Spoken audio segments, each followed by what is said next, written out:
Hey, welcome to another episode of the Black Guy Who Tips podcast. I am your host, Rod, joined as always by my co-host, Karen. and we are live on a Tuesday, ready to do some podcasts. And find us everywhere you get podcasts. Leave us 5-star reviews that are nice on Apple Podcasts, and we'll read them on the air. The official weapon of the show is the unofficial sport bullet ball. At bullet ball Scream. Yay. Let's get into the show. No coronavirus news to start off the show. So I guess we just start with some regular news. Okay, so regular, normal ass, uneventful news. Yes, let's get some regular ass, normal ass, uneventful news. Oh yes, already. All right, let's go. What kind of news should we talk about? Let's start with social media runs rampant with claims of an active shooter at Jersey City Mall. But it turned out it was a malfunctioning popcorn machine. Well, damn. The popcorn machine got everybody frightened? I can't think of a more American story than this. Yeah, we got too many goddamn guns. Like, nothing says America like our first assumption is mass shooting, right? It's too many guns. Like popcorn machine burning, like any other country, popcorn machine burning, like it must be a malfunction of the popcorn machine. Nobody even checked. They was like, nope, let me get the fuck up out of here. Maybe somebody's car backfired. They was like, no, 9 calls made to the police immediately.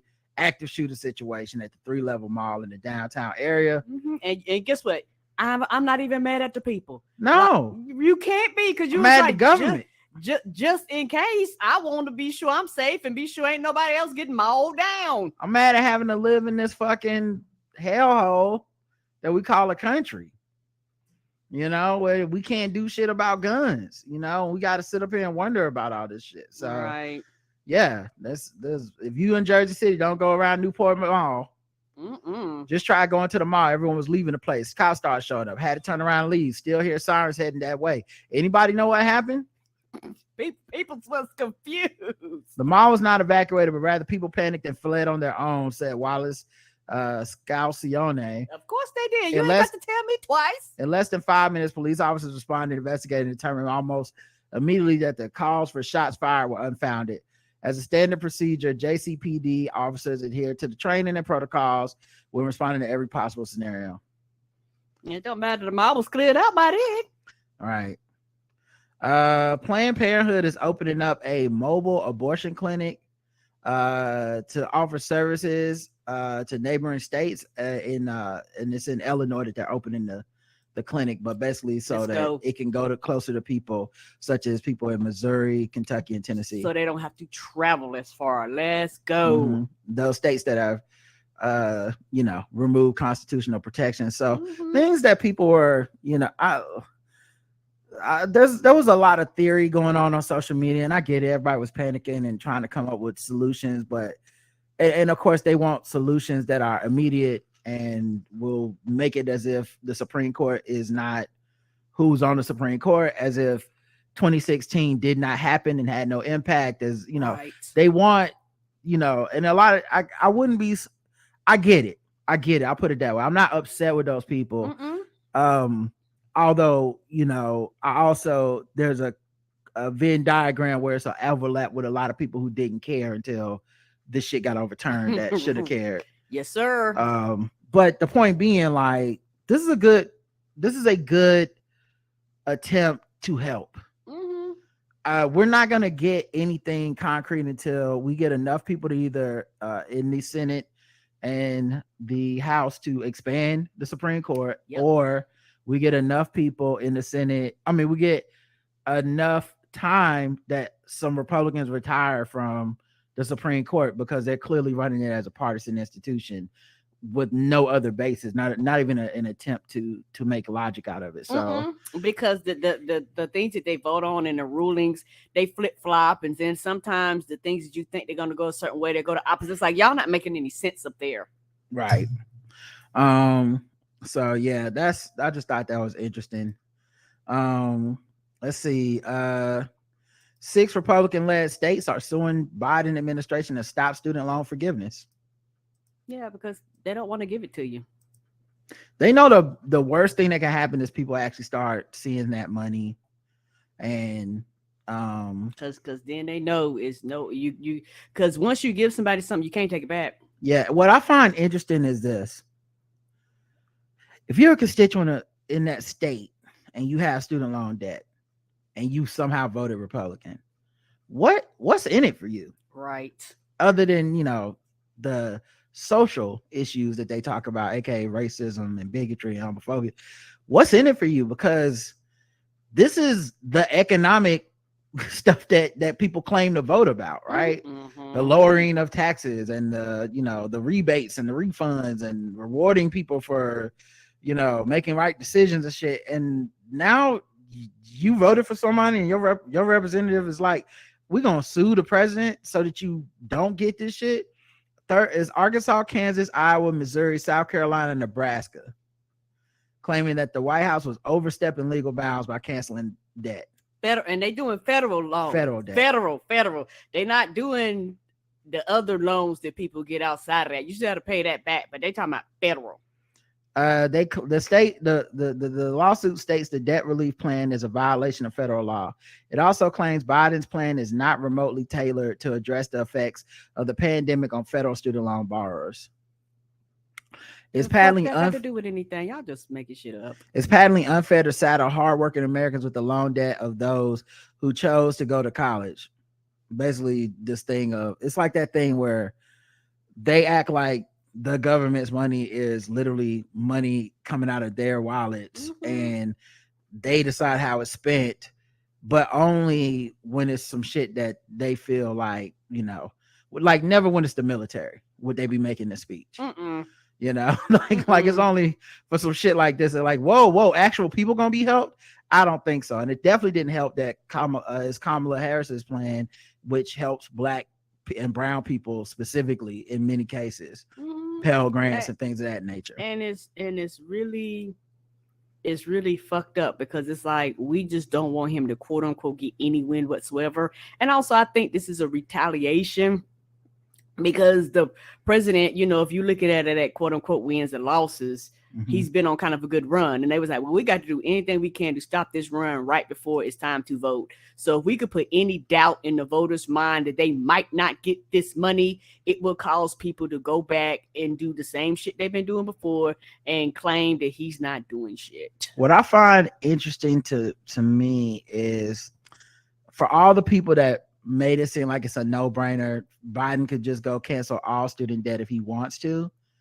They made it sound like it won't be challenged and that it's not scary that this shit might go to a Supreme Court situation at some point and they'll just rule against them strictly because they're Republican. Of course. Like even with what he did, that they said was not enough and is that it's nothing, it means nothing to me.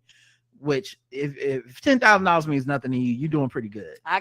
You living your best life. That's a lot of money. but whatever, if it means nothing to you, congratulations, you won in life because $10,000 means a lot. But most importantly, they're not even gonna let that nothing you claimed it was. They're not gonna let that go unchallenged. Right, and then also the thing is, and to me, when people say that, I'm kind of like you. I don't believe you. You're just saying that $10,000 ain't nothing because it doesn't pay all your loans off. So since it don't pay all your loans off, it ain't shit. $10,000 is a lot of money, no matter how many of thousands of dollars of debt it is. It is a percentage of that debt. Podcasters are buying millions of listeners, raising questions about marketing tactics. Yes, this is something that me and you were talking about, and this shit is fucked up.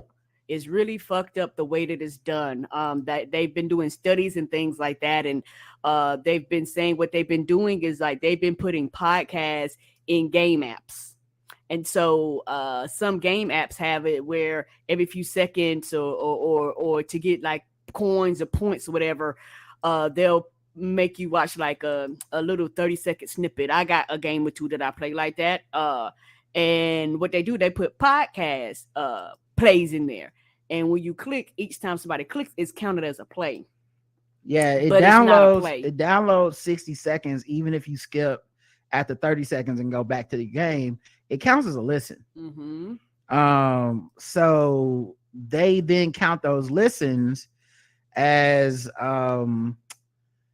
as credit towards their download numbers, and they can stack it literally to like millions of quote unquote listens. You use this to charge advertisers.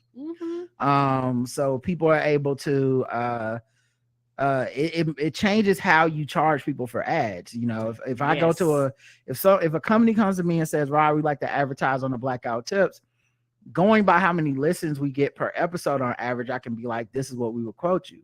But we don't game the system, so that number is the people that listen to the show, at least in the way that it is counted. We don't have any thing like this, and this is one of the frustrating things as an independent podcaster that's trying to do shit the right way and not game the system and just do a podcast. It's one of the reasons I tell people, like, just do your show and don't really worry about some of the advice that industry people give you, because now that big money and big industry and big business is coming to podcasting, it's not a fair playing field. It's not even.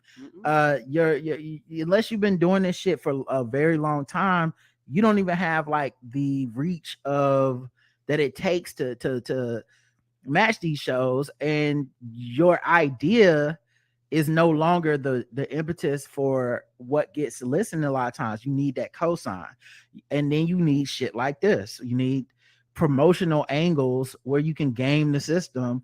You're never going to be the iHeartRadio podcast that's paying this shit. And I thought what was frustrating about this was the IAB. That's the people that count podcast listening statistics. It's becoming the new uniform way of selling your podcast and going, hey, according to the IAB, we have 7,000 downloads per show or whatever. And then that determines advertisers, stuff like that. The IAB said there's no problem with doing this, and this counts. Which is fucked up. And so it makes me think, not trying to funny, are you in cahoots with iHeart? Are you getting the kickback? Are you getting a percentage of this money? Because it's not fair. I'm playing a fucking game. Why is there a podcast popping up in here? And when I hit play, it counts, because they know the average podcast cannot afford that. And then when you look at the podcast rankings, a lot of them are iHeartRadio stuff. And there's this article that I get, and they talked about that. They was like, hey, some of these podcasts, they was like, hey, haven't put out a fucking episode in a goddamn year. How are they in the top rankings? It was like, this shit makes no sense. One game referenced Deep Sea's paper in Subway Surfers. One game reference in Deep Sea's paper is Subway Surfers. It's a popular mobile app from the Danish company Cybo, which has been downloaded more than 3 billion times since its debut in 2012. Over a period of 2 weeks in August, Bloomberg found multiple publishers using the game to rack up podcast downloads, including the New York Post, independent podcaster Scott Savlov, and iHeartMedia Inc. Savlov says he spends nominal money on in-game ads and initially used them to drum up interest in his show when it was first launched. These days, he says he looks more on social platform algorithms to promote his celebrity interviews. But yeah, it's funny. It's just like there are ways of manipulating the game with big business that we don't even think of or have access to. And you're fighting this fight like, oh, I'm just trying to reach these ears. I'm trying to, spread the word. And then you see like, oh, nah, it's a bit discouraging. There's like organizations that do like podcast awards and all this stuff. And, like last year we submitted to like the NAACP, because they for the first time ever were recognizing like podcasts and stuff. And they don't really have like a comedy section. It's all like like whatever, like 4 different categories, and we kind of aren't in, we don't really neatly fit into any like news and information. Like we're kind of all over the place. But we submitted anyway. It's their first time doing it, and you pay a fee. Like you gotta pay money for that shit. It ain't free. And we obviously didn't get nominated, and definitely didn't win and whatever. And then I get an email from them this year like, hey, you want to submit again? And I like looking at this kind of thing and thinking of, I was like, I don't think I do. I don't like, what is the point of submitting to some shit that I can't win? Right. You know, I'm not famous, and the people that are famous, they're not even playing the game fair. They're, you know what I mean? Like, brands are coming in and paying money to get them on these lists, and that shit does matter to these corporations and to these people that recognize people and to these advertisers. Those numbers do matter. It's not fair or right in that way. It's not an even playing field, but that is the game. I'm wasting, you know, $400 even submitting to you, because the list is going to end up being, you know, 5 celebrity black podcasts in each category, which is fine. Like, I don't have a problem with that, but I'm not. It's just not for me. It's right. Y'all don't need my 350 or whatever it is, you know. So it's a bit discouraging sometimes as an independent podcaster. You know, I try not to complain because we're very fortunate and we have it better than a lot of people. We do, but you know, that's not the same as saying like we are the amount of work and time we put into this is, you know, rewarded in the same ways. You know what I mean? So yeah, reading this was very discouraging, but it was just more discouraging to see people say it was just more discouraging to see the people that call balls and strikes be like this is fair. Okay, right. And you like, how is this fair when you it's like if the baseball people was like, we caught people on steroids, but we okay with steroids. You like, wait, what? You know, it's why Barry Bonds juiced. You know what I mean? Yeah, and people wonder why. Like, if you allow it, people will do it. And it's one of the things where you're going, okay, so y'all are actually coming in rigging the game. Cool. But then, like you say, when you have these things, don't ask for my money because I'm not giving it to you because you're wasting my time, right? And my resources when I, you know, that money could have been spent on other things. So what they do, according to someone who spoke with Jun Group, the price the company charges podcast networks for these ads can vary depending on whether they're targeting for particular demographics or guarantee to attract unique listeners. They start with the starting rate for a 20-second ad is $27 per 1,000 website page views. To monetize such downloads, podcast networks can turn around and sell the resulting audience to brand advertisers, presumably at a nice markup over what they pay to Jun Group. Jun Group's main podcast client is iHeart, the maker of shows from Will Ferrell, Charlamagne the God, and Shonda Rhimes.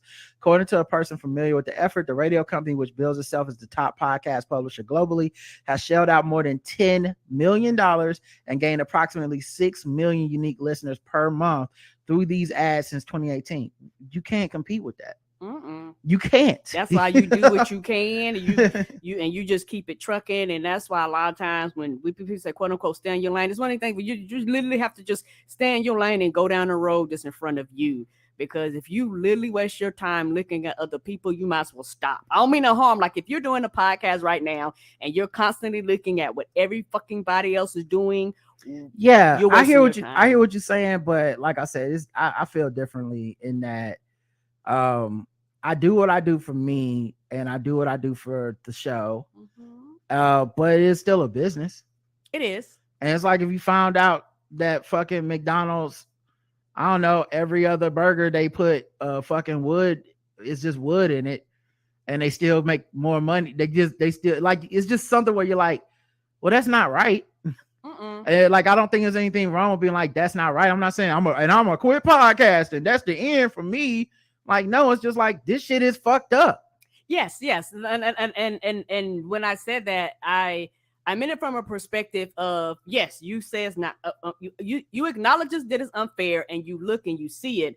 But at the same time, if you let it consume you, like, and that's all you think about. Yeah, I think that's taking it to a whole different place that I'm not taking it. I'm not consumed by this. And I don't think anyone listening would take that away from what we're saying. That is not, it's just saying this shit is whack. It is. The impact can be seen on publicly available charts produced by Chartable, a podcast marketing company owned by Spotify. During the last week of August, iHeart Podcast represented more than half of the top 10 trending shows, even though one of the listed podcasts hadn't published new episodes in months, and another hadn't published any new programming in over a year. Several of the specific shows that Bloomberg encountered in Subway servers appeared lower on the charts as well, including Life in Spanglish, Run That Prank, and All the Smoke. What the fuck? Like that's crazy. And I do understand it is very frustrating because this thing impacts everybody across the board if you're looking for any form of advertisement, because you go, okay, what do advertisers do now? Do they are they gonna be like, well, we don't know what's real and what's not, so they lower everybody's rate? Like, and that's where the frustration comes in. It's like, y'all fuck up, so everybody gets punished because y'all out here spending a bazillions. Y'all done made y'all money. Yeah, or not to mention, I think the threshold for ads on people's shows is raised by this, and then you're not getting, we're not getting advertisers. Other podcasters aren't getting these advertisers, partially because advertisers are like, you're not getting 7 billion downloads a episode. And it's like, no one's actually doing that. You know what I mean? These numbers you're looking at are inflated. Yeah, they're not even doing that. So it's a bit disheartening or whatever. But like I said, it's more disheartening that the IAB was like, this is fine. Right, which is fucked up. And so it's like, okay, now do we need to investigate y'all and to see what is y'all connections with some of this, because this doesn't make any sense. Yeah. Tiffany Haddish revealed she lost all my gigs following accuser dropping child sexual abuse lawsuit. I can see that. I mean, that's why you settle. Mm-hmm. I mean, like I said, I'm not calling it. I wouldn't go as far as to say, because I don't know the details, that it was specifically a blackmail or whatever it was situation that they were calling it. I forget what they were calling it. But it don't matter. Like, in this climate, once you are, implicated in some shit, you got to do whatever you can to get it to go away, because people just not trying to work with folks that got some, especially when your brand is happiness and fun. Right. They're not trying to work with nobody that it's a downer to have on your thing. And now you got to explain to everybody in the press conference why you hired them. And did you know about these allegations? It's better to just in interviews and shit. Yeah, it's better to just, have it go away. And, it's seen that she paid this person and the statement they released and the way that they withdrew the lawsuit means they can't bring it back up. I mean, maybe she'll get, maybe she'll be fine and everything will get back together. But yeah, I can imagine that, for her, that would be a big ass deal. Yeah, and I know a lot of people say, well, if you're not guilty, why pay? A lot of people pay just because they was like, it's not worth the hassle. Yeah, I was thinking about this too, like a lot of that stuff out of context, a lot of stuff just it's gonna look bad. Like there's movies where they've had like sexual situations up to and including like simulated sexual assault with child actors and stuff. And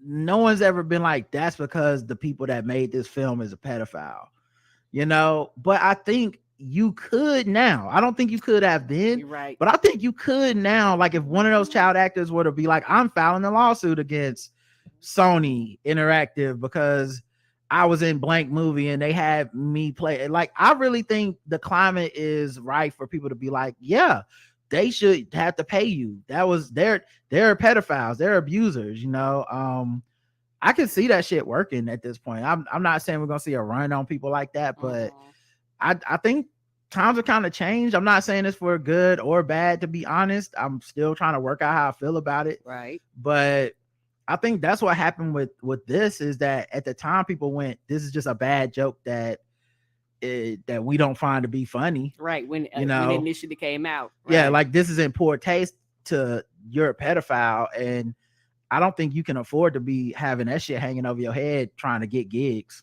Nope. So yeah, she also said she doesn't talk to Ari Spears.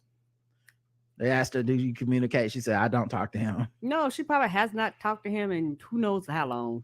Right. So I mean, I guess it's for the best she got that shit dismissed as far as for her career. Because guess what? People have such short-term memory. Time is gonna pass. She's gonna come back, and people just gonna move on. You're gonna have a percentage of people that will ever bring this up, but a percentage of people are gonna be like, "Girl, yay, let's get back to the laughs and the jokes, and let's go." Governor dinner party. Oh, come on, Governor dinner party. What he done did? Signed a bill to decriminalize jaywalking. Come on, no more jaywalking. He also signed a bill to restrict the usage of rap lyrics as evidence in crimes. Let's go. And if he don't run for president in 2024, I'm gonna be shocked. I don't know what to tell you. I'm gonna be shocked because all these moves are presidential moves. Mm-hmm. You know, that's crazy. But yeah, you governor dinner party. He was like, y'all, I'm tired because a bunch of people are like, I'm just crossing the street. Like now, like don't pull me over just because I crossed on the wrong thing. Right. Yeah, I mean, but it's also one of those laws that helps police that want to harass people. Mm-hmm. Oh, I saw him jaywalking. It's not a big crime. It's no big deal. Normally, it's, that's a fee or a fine, but it's just the inconvenience. Not the no. I'm talking about no. That's not what I'm saying. Oh. I'm saying it's a way to then be like, we harassed this person, searched them, beat them, whatever. Okay. And it started from, hey, I saw him jaywalking. I see what you're saying. That's where it starts, right? Yeah, like it's too tempting of an excuse, even if the person wasn't jaywalking. Right. You can always, hey, we saw him jaywalking. That was the issue. It was really about him jaywalking. And truth be told, the average person don't even know what the fuck that means. Yeah, Mike Brown was killed, and it was, he shouldn't have been jaywalking.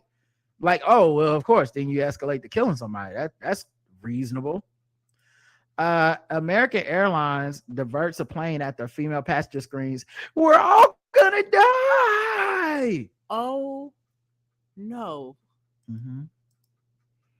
Yeah, that's some real spirit behavior.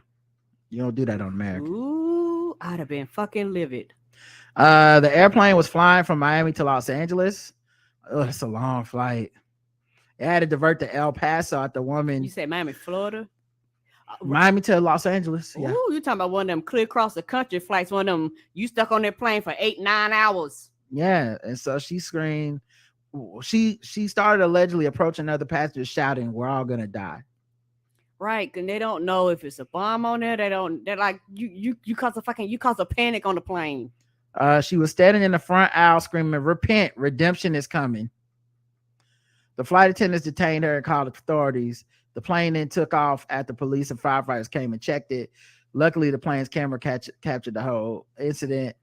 According to passengers, a flight attendant told them that in Spanish that local police would enter the aircraft to escort the woman from the flight. The thing for me is, I'm not a superstitious person. And because I'm not a religious person, I mean, it's good I'm not the pilot, because I probably would have been like, "Oh, she's just crazy," and then I would have just kept flying. Like when she was like, "Repent, redemption is coming," I'll be like, "Oh, it's just a Jesus freak, everybody." This is your pilot speaking. It's just a Jesus freak. Everybody, even if calm you feel down. like that's probably not policy. We're gonna duct tape her to the front seat and just keep this thing going. We're gonna get you there. They'll arrest her when we land. Our ETA is still 6:45 local time. Oh, you're not fucking up my day. Like that's the kind of pilot I want to come on there. I'll be like, "Yes, sit her ass down. Let's keep going." I watched Final Destination. This ain't even how it happens, but I guess you kind of have to, just in case it's whatever. Just in case that small percentage that this person has done some stupid shit. Yeah, what an inconvenience. Yes. Good now my grief. flight delayed. I might have missed my connected flight. You done fucked up everything, dog. Nick Cannon and Brittany Bell welcome third child together, and Nick Cannon's 10th. Oh. Mm-hmm. Babies having babies. He got a starting 5 and 5 replacements. Yes, I don't know what's going on, but good luck. Everybody seems to be consenting adults. Whatever this is about, I don't get. I don't have to raise my name on them kids. Right, so totally up to them. I guess if we ever see one of these women complaining, yes, we'll know. Yep, have all the babies you want to have. Your babies ain't got nothing to do with me. I love this news. Insurers force change on police departments long resistant to it. Because of the high cost of settlements over police misconduct, it's led insurers to demand police departments overhaul tactics or forego coverage. Yes. Because the thing is, I've never understood this. It's like people talking about taxpayers' money. Why is my taxpayers' money going to y'all whooping people's asses? I don't want my tax money's paid. My tax money to go to y'all beating people in the fucking street. Yeah, the article starts with a man who was injured in a police chase. He was not involved in the chase. I think the driver fled into rush hour traffic, speeds up to 90 miles an hour. The officers still pursued him. 10 miles later, the van slammed into a green Toyota Camry, leaving the 55-year-old driver, Brent Cox, permanently disabled. Right, because it's one of those things where they have policies and procedures and things, and under certain situations, they be like, yeah, you need to just let them go and try again. One thing about America, it's the money that's gonna move shit. Mm-hmm. Don't ever forget, like, it's the money that changed shit for the pandemic. It's the money that is gonna move. I think the money will move stuff before the activists can. Of course. No offense to the activists is doing good work out there and trying to use the tools to get these departments under heel, but I think it'll be, maybe this will be a new tactic, but I think you'll see departments changing because they can't afford to keep paying out all this money before you'll see them change, because it's just the right thing to do. Because they're gonna be like, you know what, take this out y'all union fees and shit like that. They're gonna be like, no, and then policies need to change then.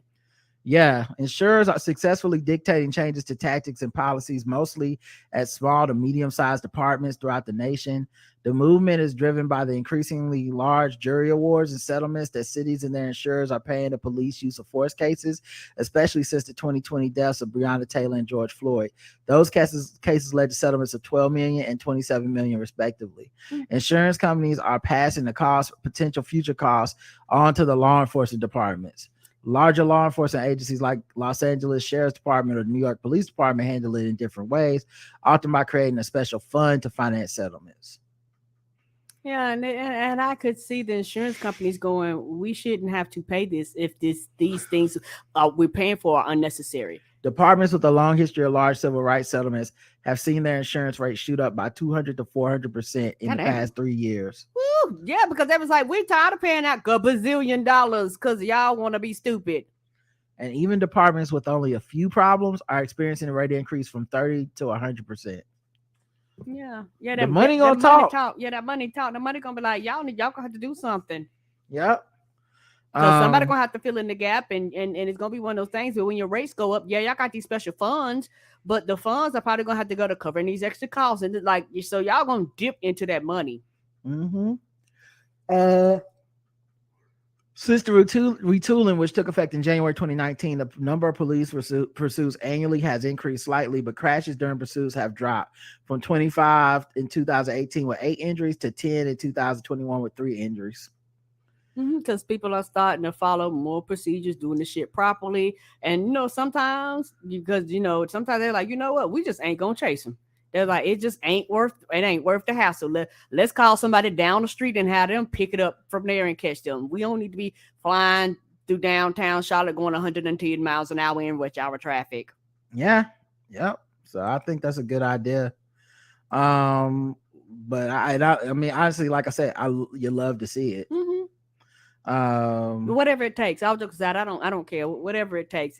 If the insurance company is causing less people, regardless, any marginalized people, LGBTQ, Black women, if it's just reducing the damage that's happening to people, to the general population, so be it. Don't care how we get there, as long as the results are the same. Biden signs bill eliminating civil statute of limitations for child sex abuse victims. Oh, that's new. Why we needed a statute of limitations for child sex abuse in the first place, a little confusing. But he signed a bill that would eliminate that. So basically, you can't be like, that was years ago, and just keep it trucking. Why y'all bring it up? Oh shit, I abused them kids so long ago. Here y'all go. Them kids got kids. The fuck you talking about? Like, sir, come on now. It eliminates time constraints for survival. And keep in mind, you're talking about child sex abuse, so children have even less agency than adults when it comes to filing charges, getting lawyers. Yeah, and it might be something where their parents might not want to do anything. So the parent could be.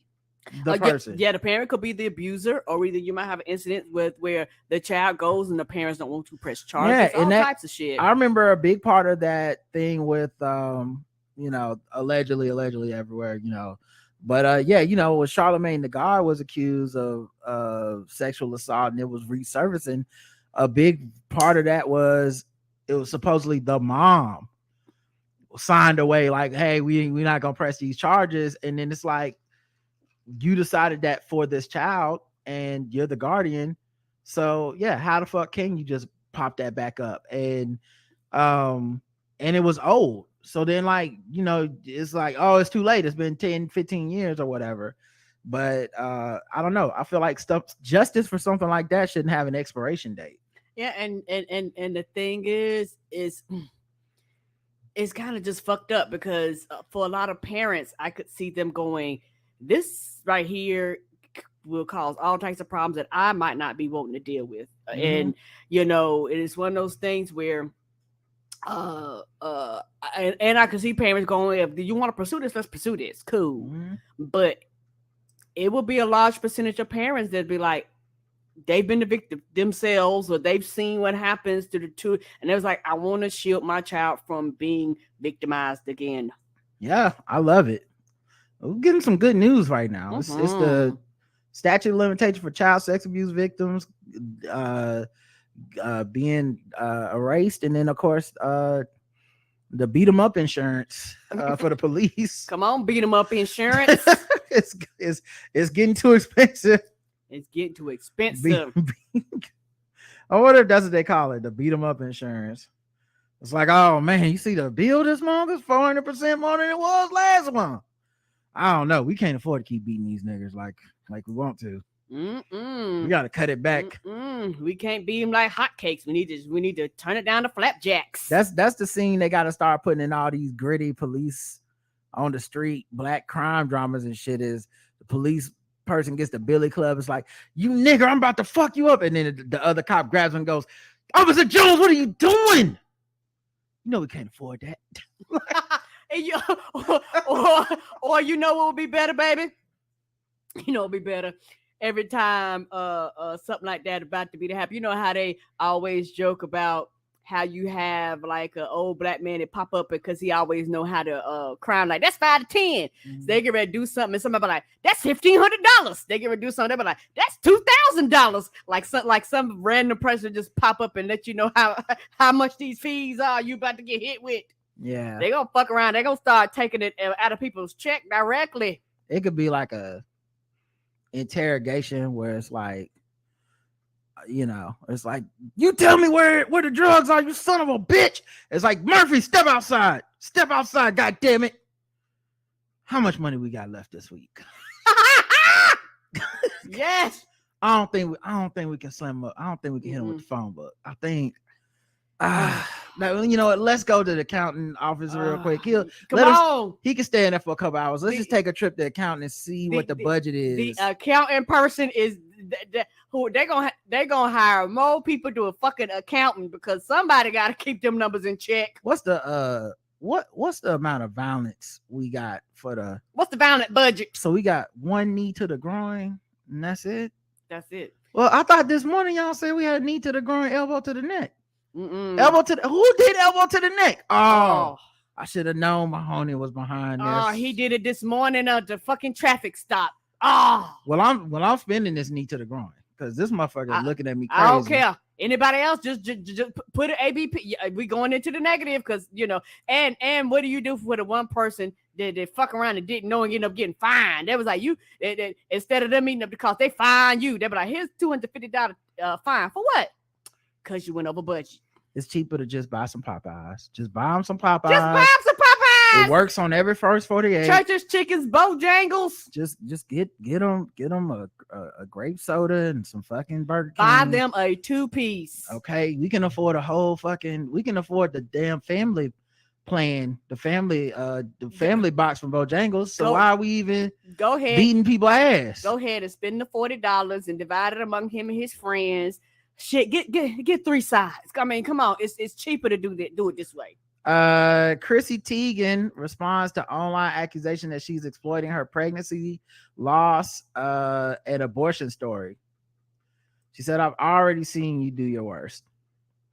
So she shared her abortion story late last week. So we knew that she had talked about losing her child, and she a while came ago, out, right?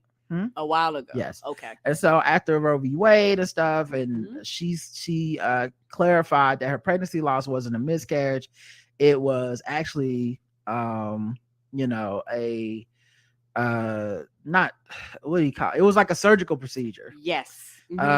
She said that it wasn't a miscarriage, she had treated it. Instead, it would be defined as an abortion. Let's just call it what it was. It was an abortion that saved my life for a baby that had absolutely no chance. And to be honest, I never ever put that together until actually a few months ago. Because I think you probably wouldn't think of it that way. Even if you were having a surgery type of deal, you're still thinking, I miscarried. This baby's not going to come to term and it's not going to be able to live on its own or whatever. And so for her, at the time, she says it was a miscarriage. Obviously, in the wake of Roe v. Wade, all these stories come out about people that aren't, because everyone's typical thing is like, you just don't want to have a baby or something. It's like, well, sometimes it's to save your life. Yes. And we got doctors up here going, I'm not sure I can even do this life-saving procedure because it could be illegal. I don't know. I could end up in court and have to try to prove that I'm not, and that's the whole criminal. That's the whole purpose of the law. Yes, all types of stuff where you can have a pregnancy attached to your fallopian tube. You can have pregnancy done outside of your uterus. Like all types of complications happen with pregnancy. Our pregnancy isn't everything functions like it's supposed to function. And, it's one of those things where, they have to use the same procedure they do for abortion. And a lot of it is to save the woman's life. But even with that, a lot of times they like you said, they do this old bullshit where you're like, well, why should I have to suffer and die or sit here and get really, really, really, really sick because y'all are in panic mode. So the she shared some of the comments she was receiving on Twitter. I guess she's back on Twitter. And sorry you lost your child, but stop milking that story. I thought we canceled her. She's such a drama queen. This comment section is so toxic. Wow, not our business, lady. Why do we need to know this? Seriously, I don't give a fuck about her. Wow, this comment section is horrible. Like every third one is like, damn, why is this news? She was pregnant. They chose to between her life or the baby that was already dying, so they chose her life. Clickbait. Person says it's not really clickbait that when now in certain states she wouldn't be able to choose that. Wake up. Right, that's the point. Sounds like if it was a miscarriage, but she wants to stay relevant and they're using her story to fit their narrative. At the end of the day, I don't give a fuck. Nobody cares, just so a lot of those type of comments that are being spread around. And it's one of those things where you decide to put something out there like this publicly.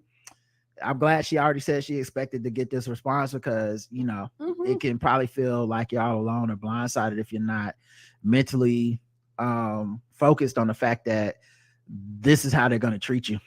Yeah. And also she's from, we've covered her several times. For what I've been told, she's made adjustments. She's made changes in her life. Sounds like she's mentally in a lot better place. You hope so. I know she stopped drinking and stuff, but it could be a struggle that's a lifelong thing possibly. Of course. And so it sounds like she's well, I've quote unquote seen my worst. Like you're like, there's nothing that y'all could do that's worse than what has happened to me before.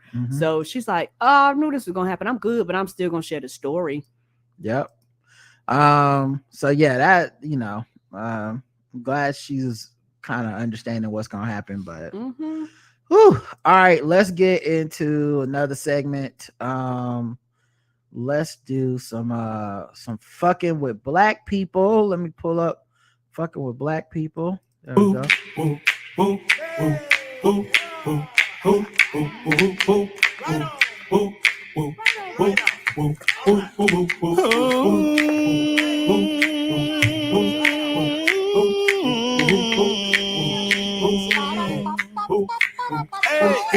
We're just fucking with them people because they black.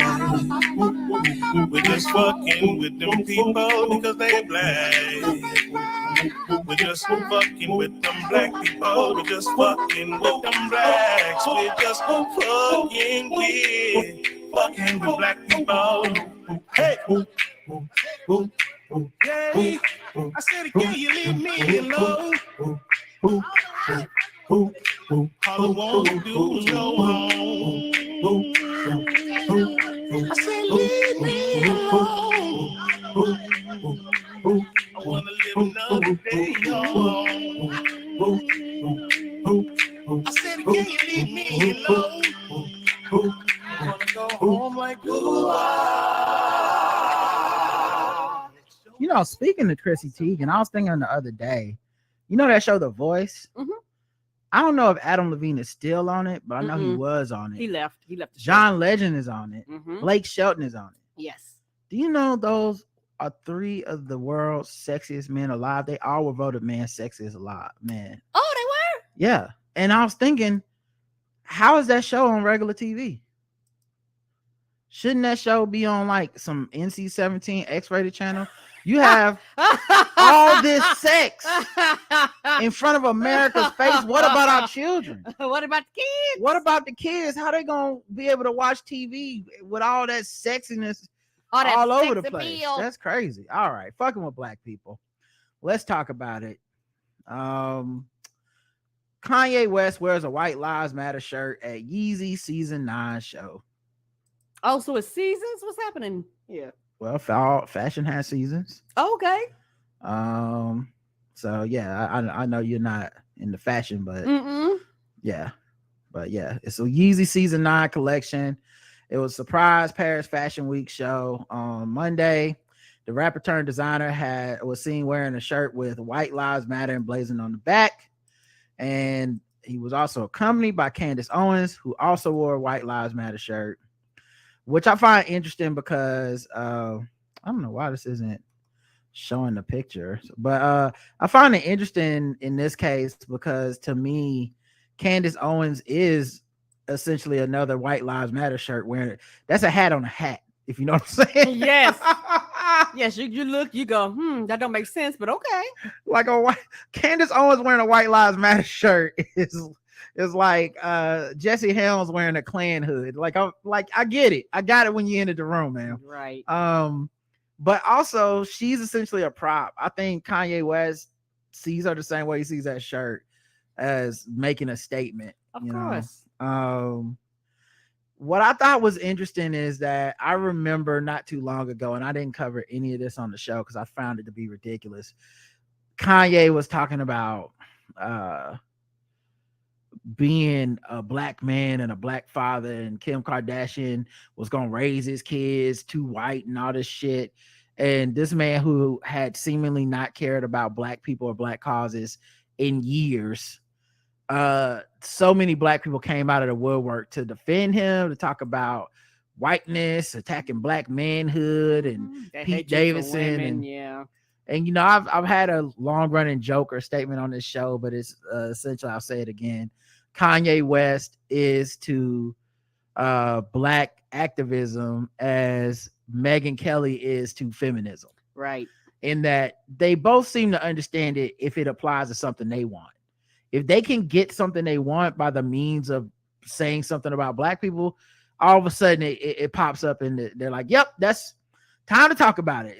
You know what the problem is? Racism. Any other time they're like, slavery was a choice, racism isn't real, y'all need to get over it, you know, black people are the real problem. And same thing with Megyn Kelly. When she wanted maternity leave, right, she was a feminist, and anytime she gets a show, it's a mark for women and blah blah blah. But then any other time she's telling women shut the fuck up and stop complaining, you need to get with these conservatives, you know. So yeah, he wore this shirt, and people obviously were incensed. There's a lot of black people that are very triggered and upset by this. Part of me wonders if the people that were upset is because they were sympathizing, empathizing, and felt like they were protecting him in that Pete Davidson shit when he brought up being a black man. You know, like I wonder if that's why they feel like, hey, how could you do the Lucy with the football again. You know Not what I mean? again. How could you Lucy us with the football again? We thought you was coming back to blackness, No, sir. But yeah, apparently he had a video that he put up that said America is made to enslave us. What have they ever gave us? He proclaims in the rap style in the video. Weed improve. We didn't show. It's documented. Now it's cemented. Black future. It's time to invent it. If Ye said it, you know that he meant it. There's no more Black History Month. Every February reminding us we just barely can vote. To change the narrative, he declared February Black Future Month. If we want to talk about Black history, who wrote that history for us? They beat down ideas that will keep you enslaved mentally. They target you. They put you in a box to control your mind and make you fearful. I just don't have no fear left in me. So all I got is love. I've been waiting for us to take the power in our own hands. I've been waiting for us to control our narrative. And you just think this dude is saying this shit in a MAGA hat. I just don't think he's all there. I don't think he's been out there for a long time. Same. And I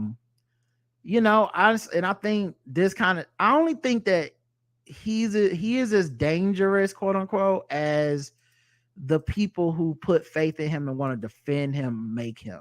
Mm-hmm. Because to me, I see him as a dude that we should not be giving any credit to, but there's always some stragglers in the pack that want to be like he's a genius, that want to say, oh, y'all just don't understand what he's trying to say. And I don't know if those people are still around, because I feel like I got them out of my life. And maybe same, if there's people dealing with that group of folks that are, that have his back, I just don't know who they are.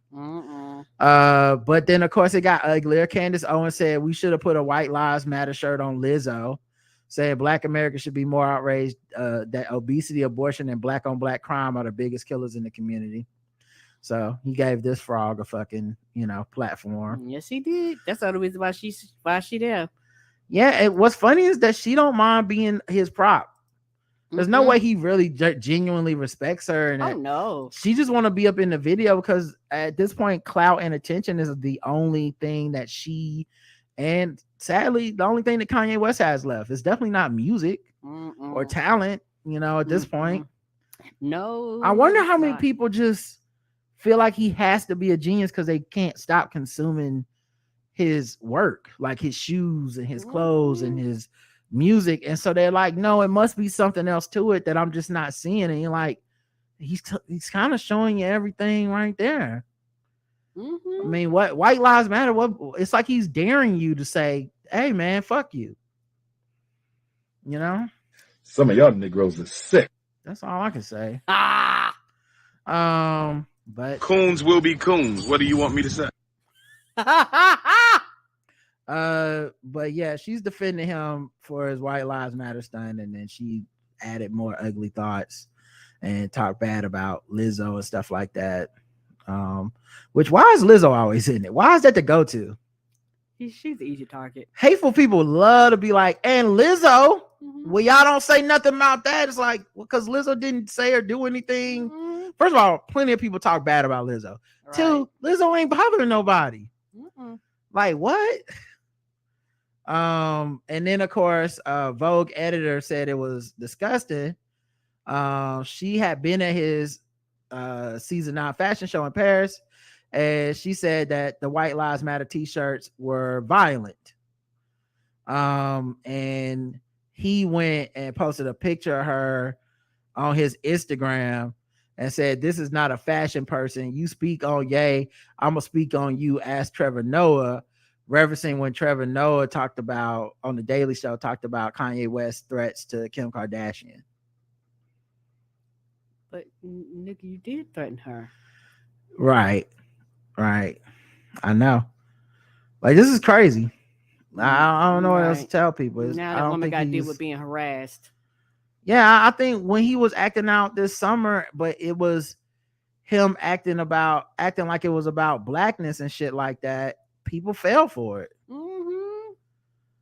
you know. Yeah, because they don't like the Kardashians. Is Kim trying to keep her baby? But you know what? The nigga might be crazy, y'all. Like, all jokes aside, we don't know what happened in their marriage. We don't know why their marriage failed. We don't know what kind of help she may have tried to get. But because people fucking hate the Kardashians so bad, you know, people act like she's just this loveless, meaningless, like cold-hearted fucking person who never ever cared about him. And that might be true, but it also might not be true. We don't know. I also think because of access and power and fame and attention, people scared to just say what they really think about the dude because they want that access. Even what this woman said that he got so fucking mad about, even that was not what she actually said, and her thoughts didn't even seem to be that bad. But yeah, it was just interesting. Yes, that he went so hard. Yeah, she said it was, I'm fuming, collecting my thoughts, she wrote before labeling West's actions indefensible behavior. She later wrote that she was among those who suffered in that room and was working through the trauma of the experience. Well, that was a very young, loaded words, but yeah. My thoughts as shared with a friend. So I'm trying to make sure. Yeah, so she took screenshots of a text chain that I guess it was just her thoughts that she sent to somebody. What I feel is that he is not fully aware of the difference between appropriating Black Lives Matter and subverting Make America Great Again hat. Although I disagree with his thesis there, I understand his idea that the hat was already made and its value was intrinsic to context, signature of the artist. When worn by Trump, it's racist. When worn by Kanye, it's about liberation. He neglected to realize the importance of object when he tried to extend that kind of subversion to the Black Lives Matter slogan. One is object, one is ethos. I know what he was trying to do. He was trying to illustrate a dystopian world in the future when whiteness might become extinct, or at least would be in enough danger to demand defense. As she put, I guess I get what he tried to do. He thought it was Duchampian. It wasn't. It didn't land, and it was deeply offensive, violent, and dangerous.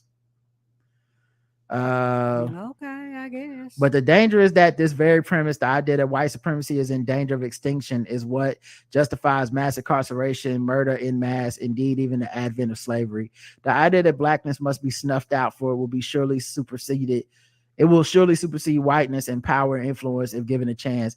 And it's so hugely irresponsible to furnish the most dangerous extremists with this kind of fictional narrative.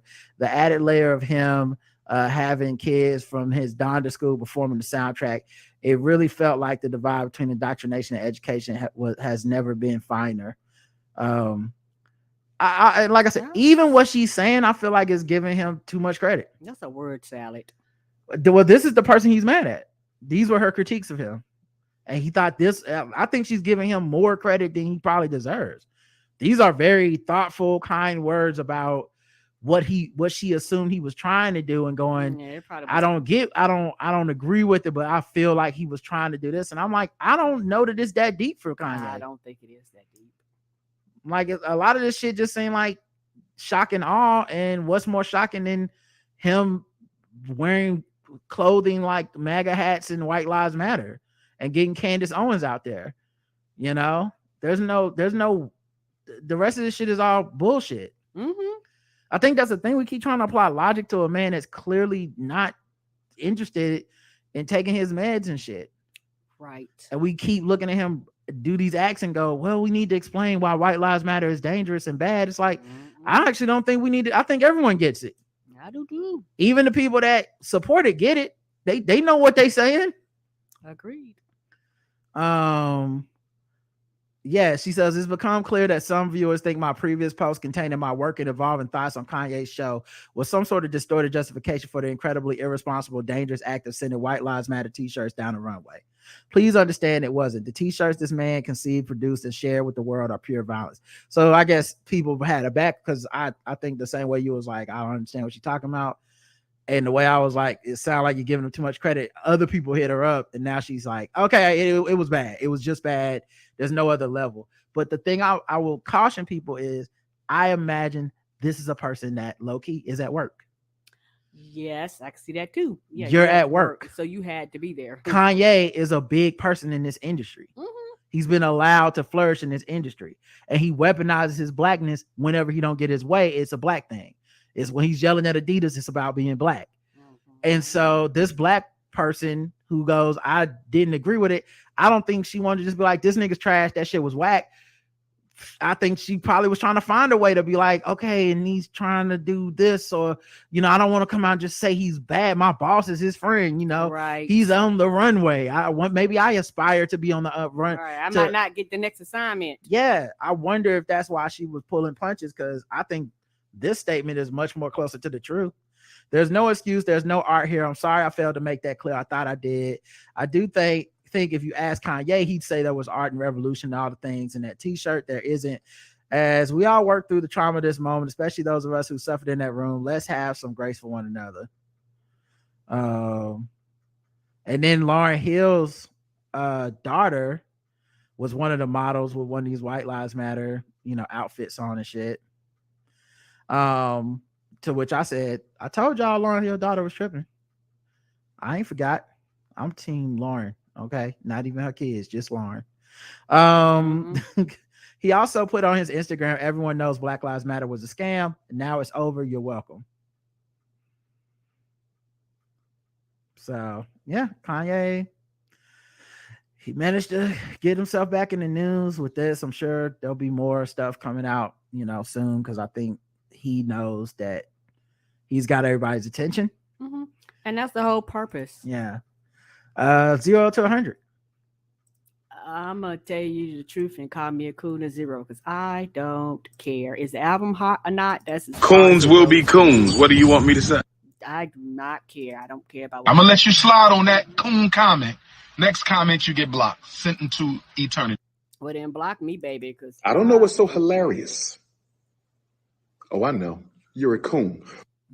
And that's my score. All right.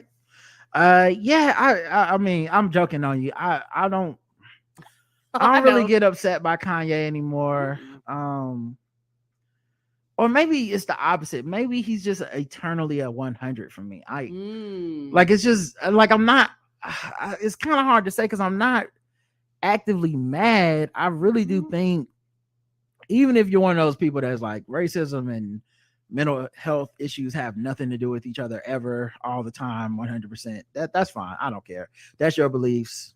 Keep them. But what I'm saying is this. There was a time when this man was on his meds and he just didn't act like this. Even if he secretly was a coon, he knew better than to be doing shit like this. Right. And I think also that's important is he used to espouse views to the opposite of this. Now, maybe something happened and it literally just changed who he is, or this was always in him. But I feel like not in an angry way, but in a sad, tragic way. I can see that. Of just unchecked, rampant mental illness, but fame and celebrity means he's always everybody's business. So I think he's a 100 Dracarys, whatever, forever now. I don't think he's ever coming back. I hope, you know, he can, for his own life's sake, you know, get medicated in some regimen, but I don't think it's gonna happen. Nope, but because when he was taking his medication, a lot of people clown him because the medication caused a lot of weight gain.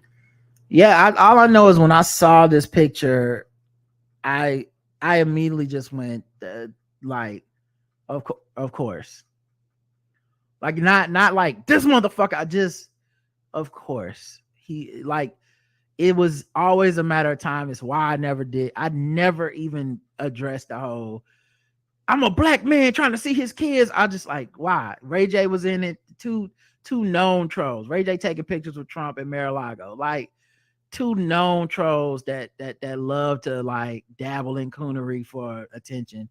I'm good. Let's go to the next one. Rachel Dolezal's OnlyFans leak reminds everyone she has an OnlyFans. Right, because I didn't know that. The notorious race faker trended online and not safe for work photos of her posing in Rihanna's Savage Fenty lingerie making the rounds. This is one of those things that's so interesting because people was just retweeting and sharing this shit everywhere. And it was it's like one of those things where it's like, why are y'all sharing it if y'all also find it to be disgusting and her to be disgusting? It's literally helping her. Of course. That y'all are sharing these pictures. Hey, this is breaking news to me. I did not know. And shout out to you then. Yeah, I didn't see it. Curate your timeline, sis. I must curate it really good. Mm-hmm. I didn't see this, and it's one of those things for me.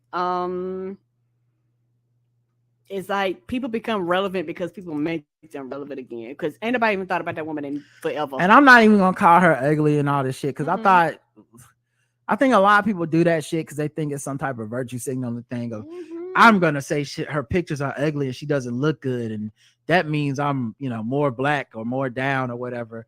And I just think all that shit is kind of whack because there's people that look like that are your friends and shit that you would never call ugly. There's people you're attracted to that look like that haven't done race faking, that you wouldn't have a problem being like, that's an attractive picture. Go ahead, sis.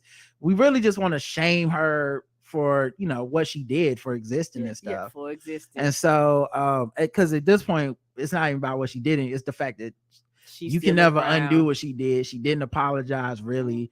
She'll never back down and say she who knows what she says now, but I don't even know if she would ever back down and be like, okay guys, you got me. I'm white. I do think every time she comes up, we have to deal with this contingent of black people who are literally confused, as if like, they always compare it to trans people and shit. Like, well, if we just allowing people to say they a woman, we can't allow somebody to say they black. What's the problem?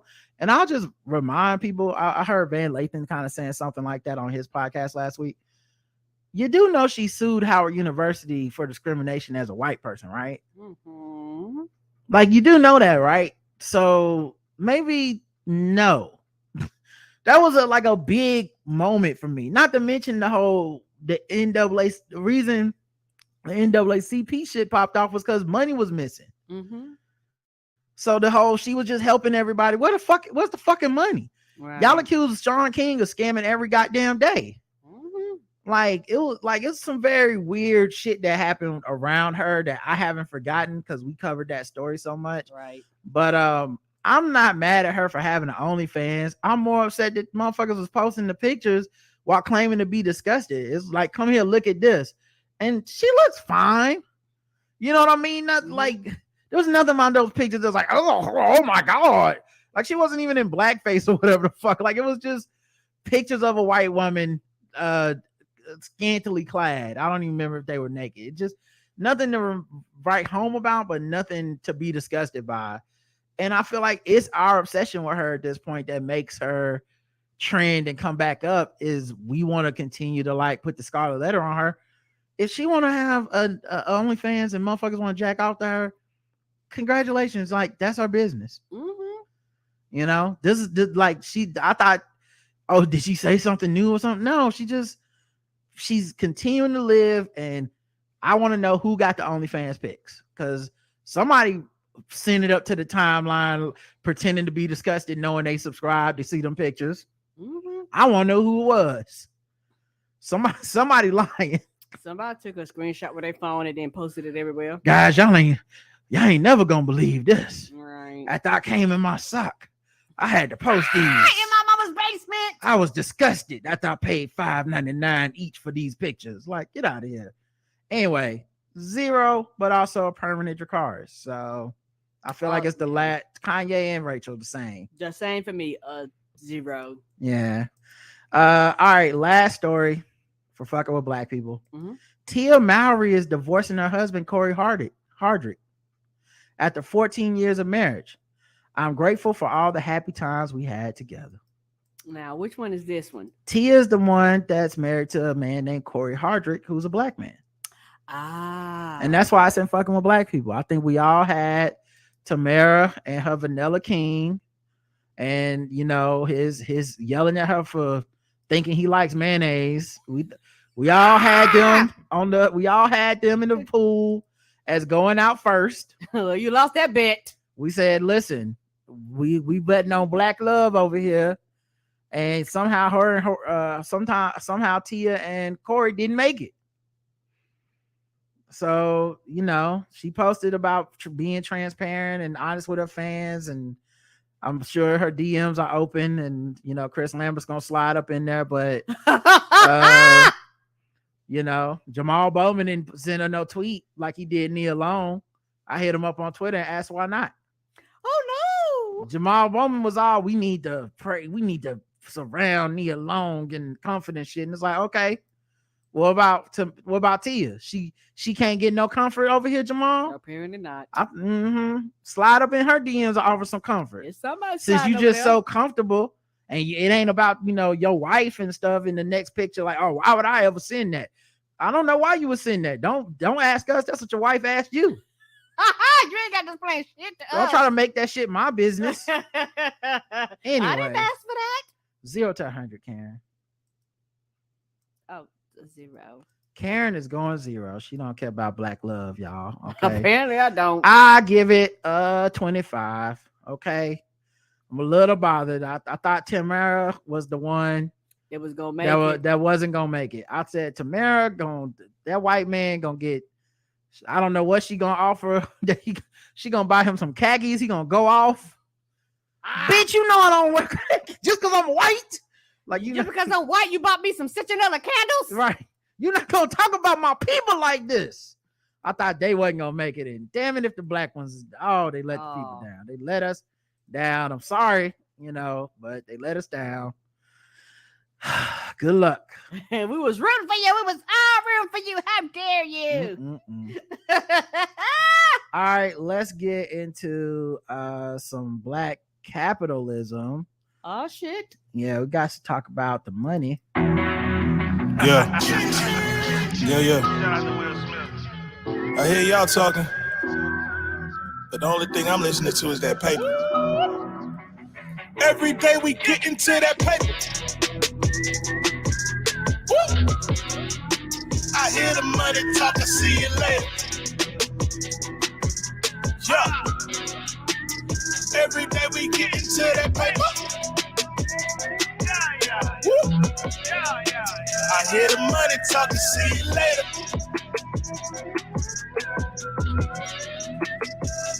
Yeah, I said I ain't got time to converse with you broke niggas. Ain't got time to convert. Broke niggas ain't got time to converse. I said I ain't got time to converse. I be getting to that paper. I hear the money talking, see you later.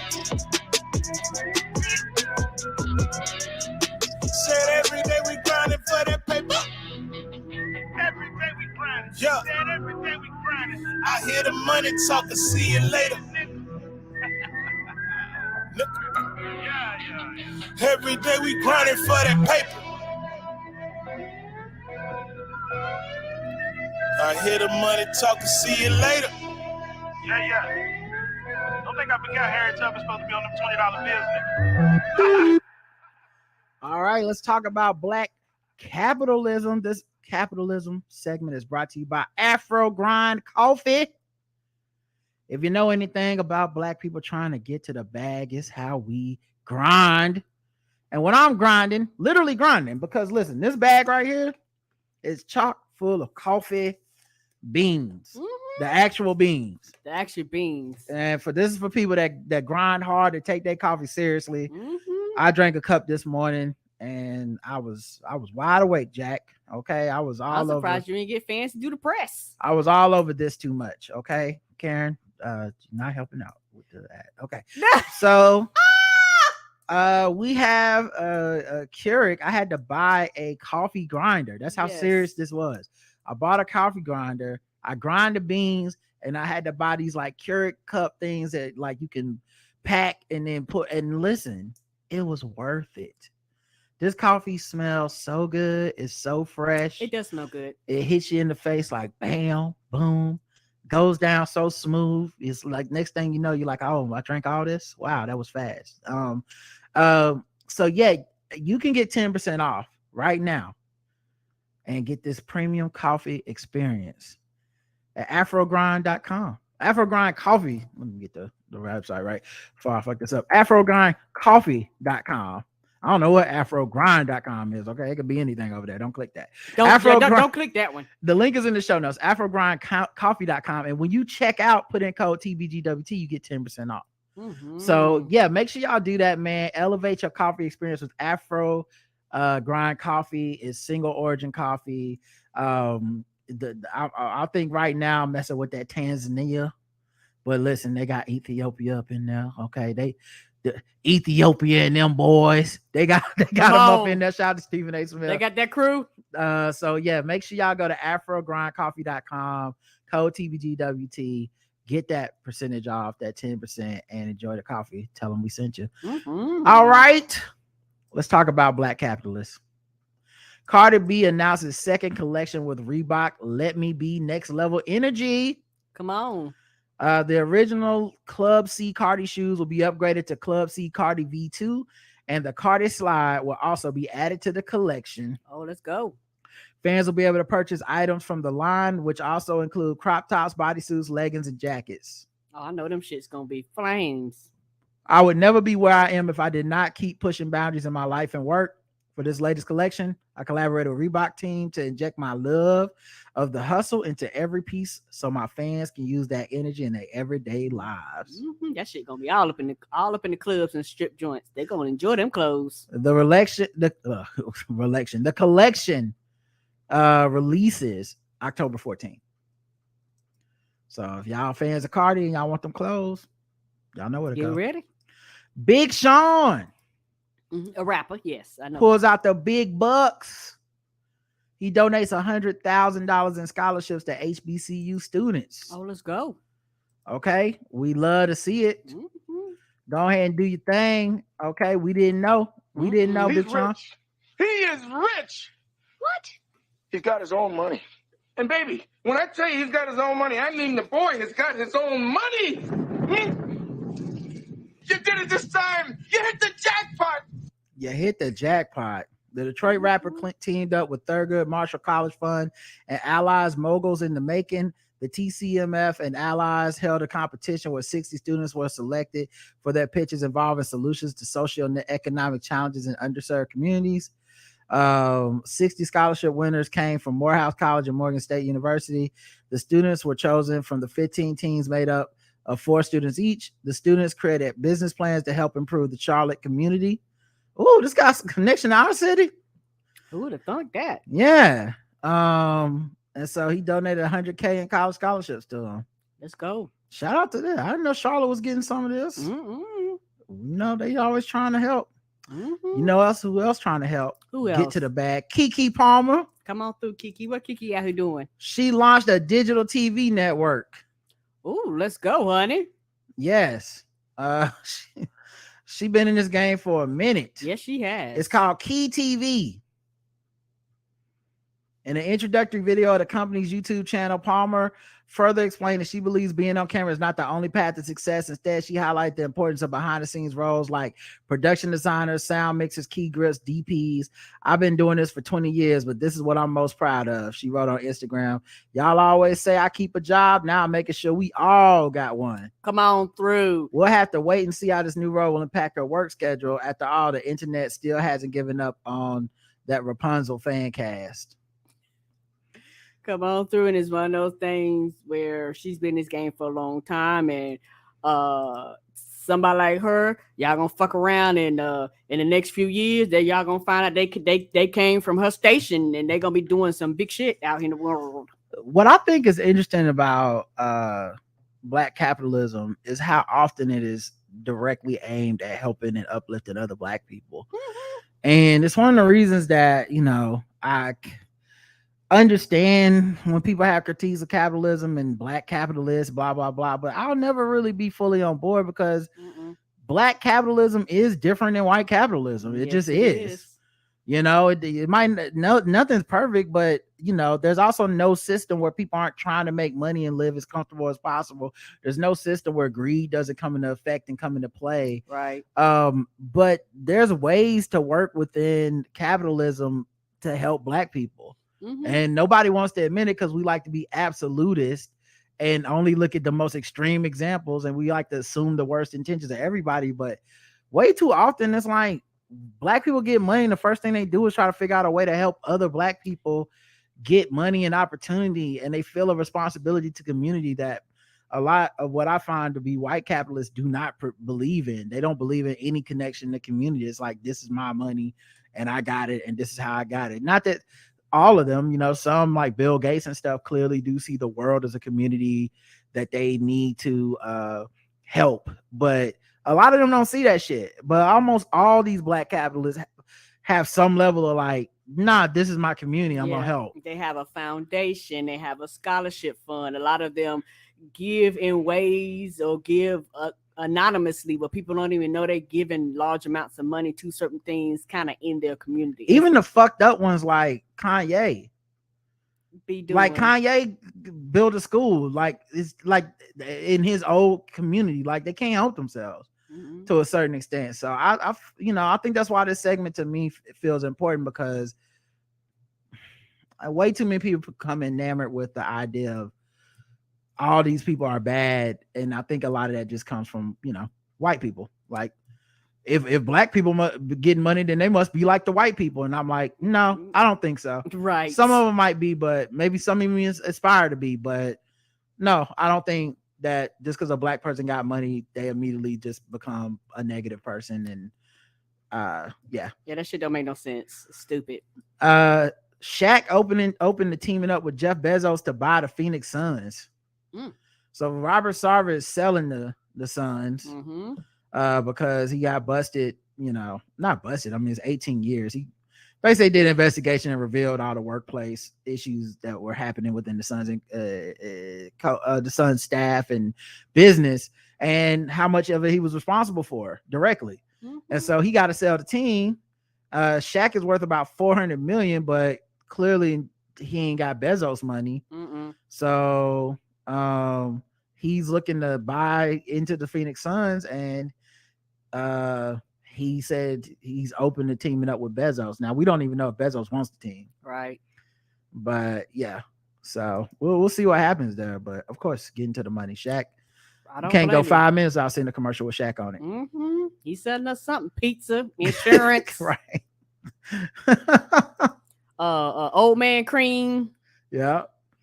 All right, last thing. I have time for this. Yeah, I'll try to make time. Let's do some guess the race, and then we'll wrap this thing up. Yes, sir. This time for guess the race.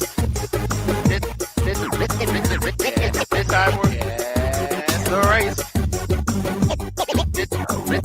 This time for guess the race. This time for guess the race.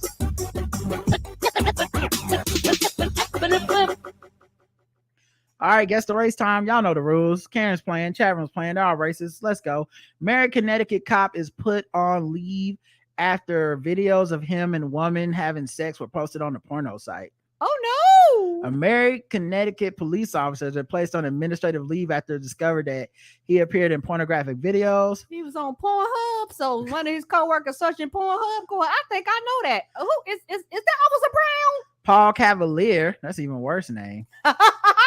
He was cavalier enough to do that shit. An officer with the East Haven Police Department was identified on a video posted 10 months ago on the website. 10 months? The video was discovered in recent weeks. Who's the person that recognized? I guarantee you somebody had their dick in their hand and started looking at that screen really hard and was like, I know that haircut. Police Chief Edward Lennon released a statement in response to Cavalier's leave, noting the videos were of an off-duty matter. Not an off-duty matter. We have made he was tending some duties, all right.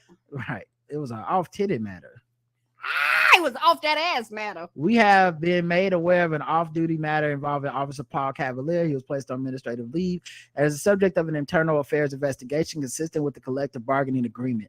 This is a personnel matter, and as such, we will have no additional comment. The department does not explicitly refer to pornography in its code of conduct. Though it's not mentioned, it does say that officers are prohibited from viewing or sharing pornographic content while on duty or while using town equipment. Right. We can't have you up in here with your police department at .org email address and phones and shit. I will keep my private life unsullied as an example to all. The code reads: Cavalier was sworn in as an officer in the East Haven police department on May 7th, 2021, according to police he Facebook post. Just got that job. Yep. In another post he's seen with his wife, there's no indication at this time if she was involved in these videos in question. So damn, he might have been cheating. And looking at the picture of this woman, you don't want to be on her bad side. Okay, let's just say that. All right, Karen, guess the race. White. Karen's going white. Let's check the chat room, see what they believe. I've never seen a black person with a name Cavalier. They don't name us shit like that. That sounds like a name that's too strong, get too much courage, might get you beat. A lot of black people on the Cleveland Cavaliers. White. Police Academy 6 white, GTDD got the draws on duty white, blue balls matter white. Come on, Paul Revere white. He spits in her mouth white. The correct answer is white.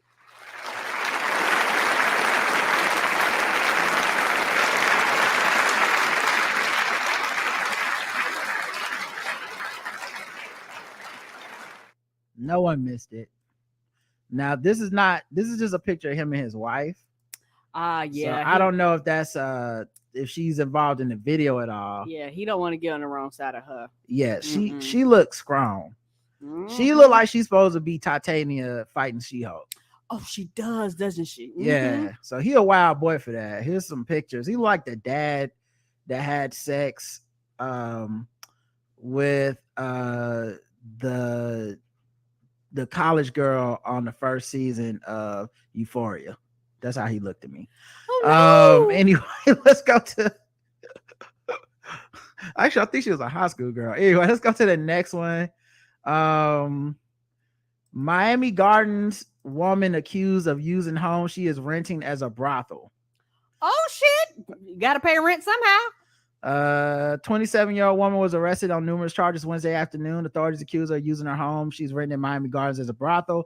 According to her arrest report, Miami-Dade State's Attorney Office Human Trafficking Task Force investigation led to a undercover detective contacting a cell phone number that was listed on an adult website known to advertise prostitution services. So they got there and they were met by Lady Naimbe Cabrera Gomez, who took him into a bedroom where another female was waiting. Police said Cabrera Gomez and the other female, whose age and identity have not been released, offered to have sex with the undercover detective for $200. As the detective handed over the money, the takedown signal was given and police attempted to enter the home. But police say Cabrera Gomez yelled at the other female to close the door as police were trying to come through. Authorities said the female locked the door, but officers were eventually able to breach it and take Cabrera Gomez into custody. According to an arrest report, the bedroom where the undercover detective was taken was solely being used for the purpose of prostitution and containing sex toys, sexual lubricants, and condoms. At least that's being safe.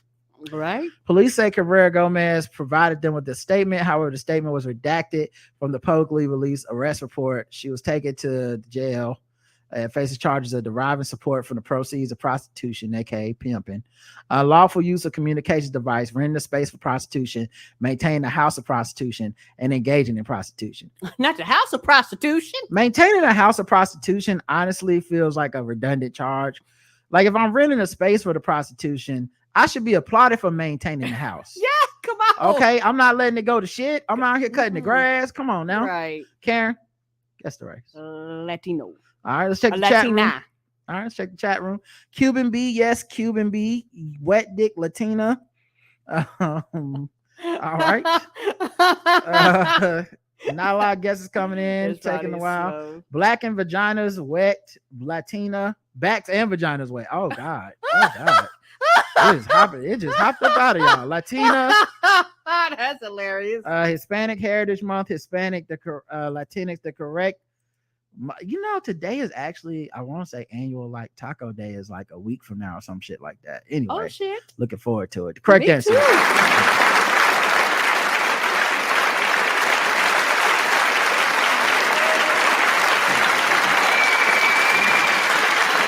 All of you got it right. Oops. All right, let's get to the bonus round.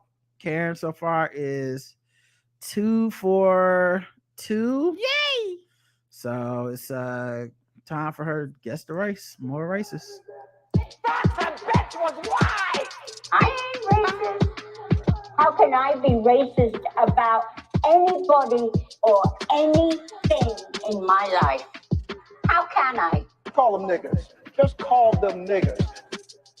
It's time to guess the race. Gold chain It's time wearing to fried guess the chicken and race. biscuit It's eating time monkey, to guess big the race. baboon, big guy, It's time fast to running, guess the high race. jumping, spear chucking, 360-degree basketball. Quick draw competition turns deadly in Spartanburg County, This is South Carolina. Greer, South Carolina. No, that sounds Spartanburg. like South Carolina. The Spartanburg County Sheriff's Office investigated after a quick draw competition between friends turns deadly. We out here doing a quick draw McGraw. What the hell is happening here? I thought that was only a cartoon. According to where you think the name came from? According to the Sheriff's Office, James Turner and Raylan Hamilton, both 21-year-olds, have been friends since middle school. 21. Both were gun enthusiasts. They had done a quick draw to see who was the fastest approximately 14 times on the night of the deadly shooting. Was they drunk? I don't know. But on the 15th time, Turner said he accidentally chambered a round from the clip in his gun due to muscle memory, and he pulled the trigger. Hamilton died of a single gunshot wound. Oh. Muscle memory? Is that what we going by? Whoops. Yeah, but he's a responsible gun owner, guys. Don't worry about it. Right. Turner and his family member gave consistent statements about the incident. Well, there's no need for bias there. Police say physical evidence corroborated their accounts. The solicitor's office determined there was probable cause to charge Turner with involuntary manslaughter. Since this incident was the second tragic incident last week involving either the improper storage or handling of firearms, this agency would like to remind all the citizens to exercise the utmost caution when handling any weapon. And don't kill your friend. And don't be out here walking like we drawing at noon. Mm-hmm. I mean, the maybe tumbleweeds roll past and too. The fuck is this? Maybe it was manslaughter, maybe it was murder, but it's the perfect murder because no one can prove it. No. Mm-mm. I mean, your witness is your family member. They're not gonna tell the cops before you pull the trigger. You said, "Do you feel lucky, punk?" No, well, do you? Tell them. Like, nah. They just, this must have been an accident. Karen, guess the race. Oh, white. Karen's going with white. The chat room is going with watching the harder they fall for the 500th time. Negroes. The Duke boys are at it again. White. You know what's funny? All them episodes Duke has, I don't think I ever seen them shoot nobody. I don't think they ever did. Mm-mm. What in the Aaron Burr and Alexander Hamilton shit is this? White? Inbred white? Damn, boy, white. A lot of whites going on over here. The correct answer is white.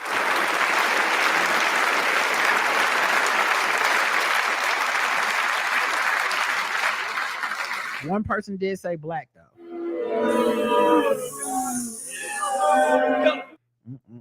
That's him there.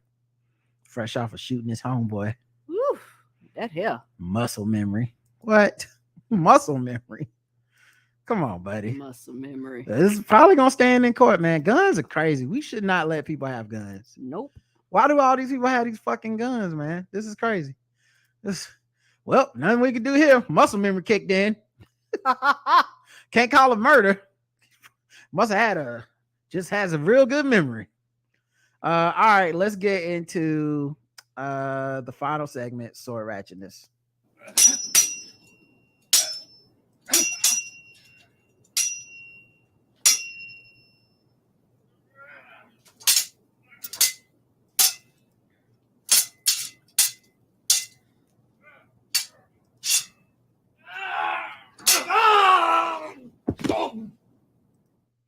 Sword ratchetness, y'all already know what this is about. Agents from the Minnesota Bureau of Criminal Apprehension were dispatched to East Central Minnesota Friday night to investigate an officer-involved shooting. An initial report from the BCA indicates that Chisago County Sheriff's deputies and officers from the North Branch Police Department responded around 10 p.m. to reports of a suicidal man in North Branch. The report states the law enforcement officers encountered the man armed with a sword when they arrived on the scene. At some point, the North Branch officers and the deputies fired less than lethal rounds at the man and then shot and wounded the man with their regular department firearms. Oh, wow. The same officers then performed life-saving measures on the man until paramedics took over and transported him to a hospital for treatment, and he is expected to survive. Wow. Yeah, they did everything to save his life. The reports also indicate a sword was recovered at the scene and law enforcement body cameras captured the incident. He must have been on some drugs. They was like, take these beanbags. You still ain't going down. Fuck it. Let's do live rounds. Yeah, it could have been an attempted like suicide by cop situation. Yeah, people do that. Yeah. So I'm glad, I guess, everybody's okay and that person no longer has that sword. Ain't that the truth? All right, y'all. That's it. I got to get out of here. I was going to be on 4 Hour Nerds tonight, meaning go look in the 4 Hour Nerds feed tomorrow or something, and hopefully on their social media and stuff, and you'll see me on there going to discuss the newest Black Panther trailer because they like talking trailers over there. Okay. I don't know what I'm gonna have to add. Them niggas know everything, and it's just gonna be me making jokes, but hopefully y'all enjoy them jokes, and I'll see you over there. I don't think it's live anywhere. I'll just hit me up on Twitter and Instagram and shit when you see it. All right, y'all. Don't forget our sponsor, AfroGrindCoffee, code TBGWT. Tomorrow's our Game of Thrones recap. Yay! Once again, no Walking Dead recaps until after we're done with House of the Dragon. Until then, I love you. I love you too. Mwah. Bye, everybody. Peace.